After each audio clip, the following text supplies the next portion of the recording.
Good evening. It's currently 7 a.m. and we are preparing to go get my new child. Here's a photograph of her. The wonderful 827 Vitesse. We have quite a far road trip. Of course, there she is again. Very, very good. We have a couple 100-mile road trip to go get her.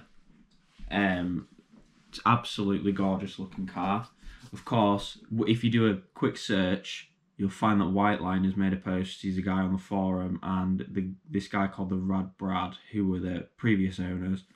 There's also another previous owner on there as well on the forum. If you search the search term here, so this car's got a lot of history. It's probably one of the most Googleable cars I've ever owned. So you can literally find it anywhere if you Google Rover 827 Vitesse silver or just 827 Vitesse. It's usually one of the first ones to come up. So it's a famous car. No, but you know what I mean. You can find the history about it. You can find what's been done to it. And if you search Rover 827 Vitesse on eBay and you go on completed and sold, you'll be able to see all like what it's had done to it. And I just think it was a bargain. And I love it. I've always wanted one. I've wanted one for forever. So this is sort of like a bit of a good do, isn't it? That I've finally got one. So the irony is though, is we're going in there at Rover 827 SLI to go pick it up. So it's gonna be like, wow, double whammy. Of course, that Daniel's Rover is way nicer than mine. So yeah, there's that insecurity when he rocks up and he was like, oh, it's that one. So anyway, it's 7 a.m. and let's get to it, I guess.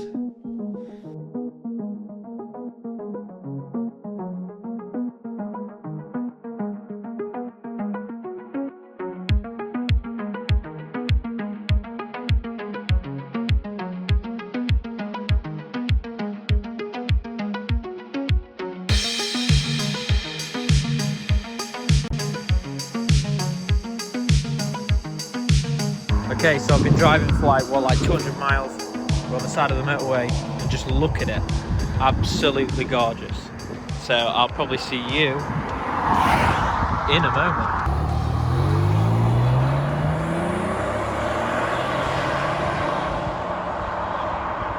So after travelling 280 miles home in this £300 827 Vitesse, I had zero issues, not one problem. The aircon was ice cold, the car rode perfectly and was absolutely amazing. For 300 quid, I don't think I could have gotten a better deal personally. But of course, it is a bit worse than I thought. The paintwork is a lot more tired than I anticipated. So of course, I kind of have a lot more work to do with it. But other than that, I'd say it's probably one of the best ones I could have ended up with. And for £300, getting one of 7 remaining on the road is just, it's pretty insane. And of course, I wanted one of these for quite some time. I never thought I'd own the 827 Vitesse with it being so rare, but I finally got one. Of course, this car's quite a well-known car, J7390DU. It was owned by a guy called Brad on the forum, and then a guy called White Lion, and then it was owned by 2 other people after that. The names are too close together, so I can't really say that for privacy reasons, but it's absolutely stunning. You can read those posts, I'll put them up here, for all the stuff that it's had done to it. It's had quite a lot of work, TLC, but of course, this once magnificent beast, as you see here, is now looking rather tired.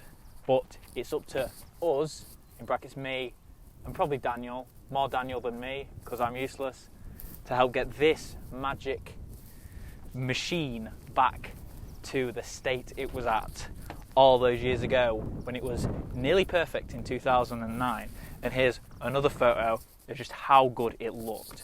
So of course, I'm going to walk you through all of the problems, the paintwork issues, the worst, the best of it, and we're going to see, of course, what it's all about and what we have to do with this magnificent car. So of course, I think my first plan of action is probably to see if we can polish some of this out, because I noticed a lot of it is clear coat scratches, and I think when I run my finger over a lot of these, you can't feel them with your finger, so that of course means it's not a deep scratch, so it hasn't actually gone through yet, which is absolutely perfect. So a good cut and polish will probably make it look 100,000 times better than it does right now. Of course it's looking rather old and rather tired, but I probably would look rather old and rather tired if I wasn't about 16-year-old looking anyway. So of course it is the 827 Vitesse. This one's a 91 model, and it's got the wonderful V6 engine, 2.7 litres, made in collaboration with Honda. It's got the glorious badge at the back, the wonderful big spoiler. It's the first car I've ever owned with a spoiler that large. It's absolutely incredible, and I'm so excited about it. I know it sounds super sad because it's just an old car, but I'm really excited. So we need to talk about what needs to be done.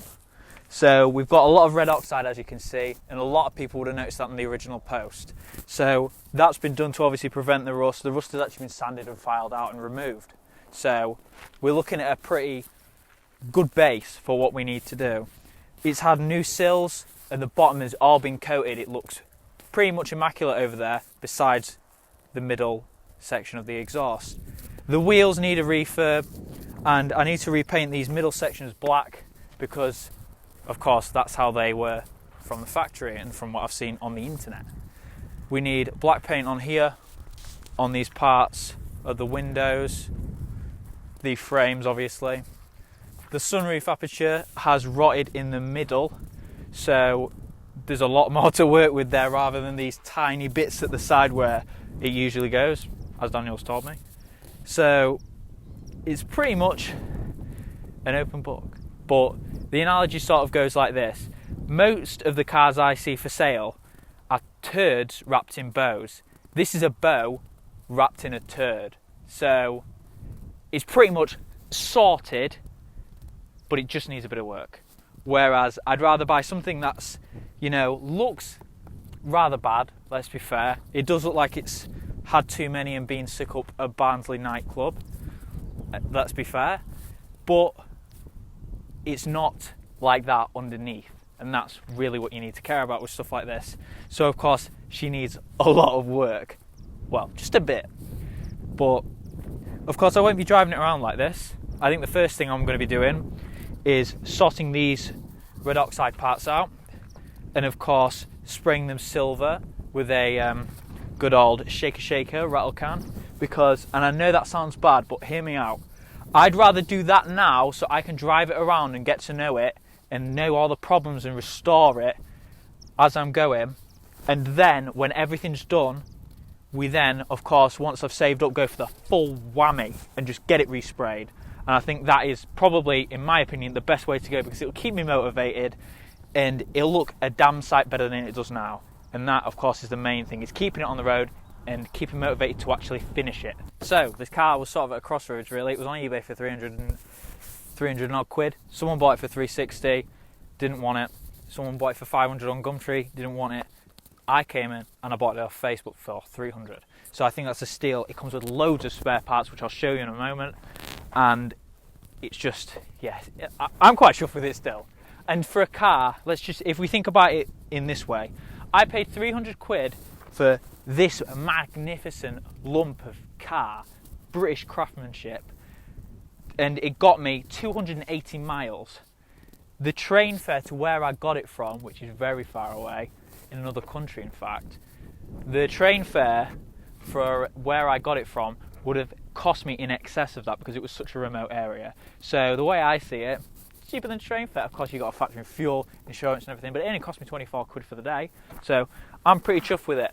So on to the interior of the car. So of course it is a wonderful place to sit. These seats are really, really nice. I did not expect them, they really do hold you in. I think one of the things I was most surprised about with this car driving it back is the handling. I expected it to sort of wallow a bit in the corners, like not be as confident in it as it is. But of course everyone's seen it that knows about these. The TT Isle of Man record by Tony Fond, it really did feel like it could do that. This car felt like it could do it. And the the main thing sort of I love about it is it just feels so sporty. Once you put it in S and you click that S4 button on the side, my God, it comes alive. The gear ratios just totally change. I'll put a graphic up on screen of those here. Totally changes the way the car feels for me, and I really, really like it. Of course, you've got all your adjustable seats. You've got your lumbar support here. You've got all of your adjustments for both the driver's seat and passenger seat, the memory. You've got heated seats on both sides and an electric sunroof and climate control. And of course, you've got that wonderful trip computer, which never seems to work. Apparently, it's the ribbons that go on them. Of course, we need to look at that. The seats could do with a refurb and a recolour. Of course, we'll be doing that. The door cards are from a later model, the R17 Rover 800, which I quite like these anyway. I'd rather keep these as they are. It's not going to be an all-original car, but it's not going to be crazy modified either. We're just going to sort it out and then sort of deal with the various bits and pieces. And it's got a leatherette headliner as well, which someone put in previously. I think it was his name's the Rad Brad on the 800 forum. I think he put this in. It's also got the lights that work, which is very nice. The steering wheel isn't worn, but it did come with this thing on it, which I can't find, but yeah, I didn't like it. So obviously I took that off. But the thing to take away with this car is, it's worse than it looks. No, it's better than it looks. It's better than it looks. That's me subconsciously telling you that this is bad. It's not bad, it's better than it looks. Yeah, it's better than it looks. Cool. Anyway, so yeah, I can't wait to restore this. I really, really can't. And being a car that I wanted for so long, you can go back on my, well, you can't, but I can. I can go back on my computer history and I've got folders full of cars that I like. And, you know, of course, you save them down with just nice pictures of cars. I've got a photo of one of these that I saved in 2012. So that shows you how long I've wanted one for, because that's when I actually found it existed. This is probably one of the most underappreciated sports cars ever, in my opinion, ever. The most underappreciated in the fastback form and the saloon form. You just don't hear about them as much as you need to. And hopefully, with what we hope to do with this, I think people are gonna really, you know, get some content out of it, and it's gonna be nice to watch them, because I can't really find any decent 800 content on YouTube, so it's gonna be great. I'm really, really excited. And not really much else I can say about it. Of course, this is unscripted, so bear with me, please. Of course, we're gonna have to run through the stuff we got for free with it, which includes a full set of wheels, which are brand spanking new, which I'm very excited about. So let's get to it.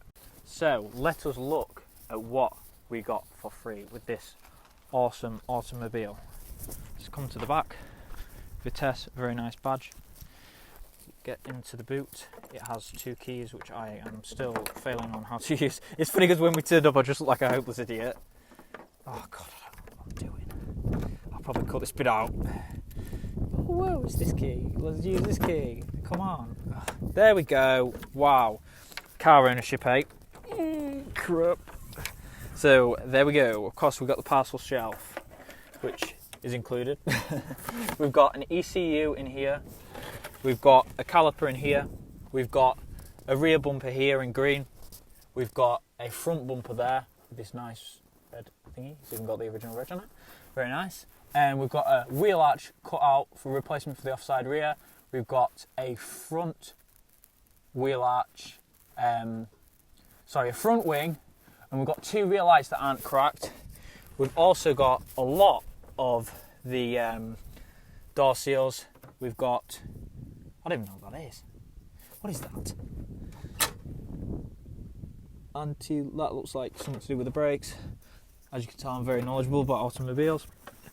We've also got the switch pack for the windows, etc. And we have a few other bits. We've got some bits of brake caliper in there. And of course we've got the wheels, which are brand new. And they look very nice. Of course I might end up selling these, so hit me up if you're interested. There's a few scratches on that one, sadly. That one's still in its wrapping, and the one in the front is still in its wrapping too. But yeah, on to the next part. In conclusion, this car is going to be great once we've sorted it out. Of course, we're home. As close to home as you can call some NOS canisters, some shredded tyres and some smashed glass on the side of a B road, but we're home. So thanks for watching, and keep watching and subscribe for more.